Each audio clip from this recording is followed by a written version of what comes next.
എന്തിനാ ഇവര് പറയുന്നുണ്ട് സമസ്ത ഉണ്ടാക്കിയത് ഇവിടെ ആവേശപൂർവ്വം യാ ശൈഖ് അബ്ദുൽ ഖാദിർ ജീലാനി എന്ന് വിളിക്കുന്ന ഒരു സമൂഹത്തെ ഇവിടെ ഉണ്ടാക്കാനാണ്.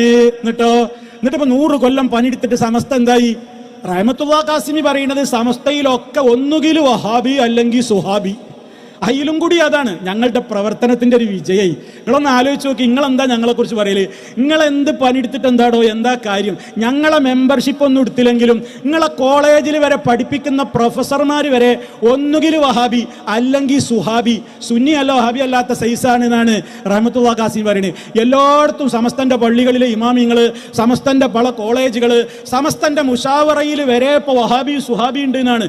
സമസ്തന്റെ ഇപ്പോഴത്തെ പ്രസിഡന്റ് ജിഫ്രിക്കോയ കുഴപ്പമില്ല, അടുത്ത പ്രസിഡന്റ് റബ്ബർ സ്റ്റാമ്പാവും, അടുത്ത പ്രസിഡന്റ് തനിച്ച വഹാബിയാവും എന്ന് പ്രവചിച്ചു കഴിഞ്ഞു നിങ്ങൾ റഹ്മത്തുള്ളാഹി ഖാസിമി മുത്തേടം. എന്തായിപ്പോ? അള്ളാഹു അല്ലാത്തവരോട് പ്രാർത്ഥിക്കാൻ വേണ്ടിയാണ് നിങ്ങൾ സമസ്ത ഉണ്ടാക്കിയത്.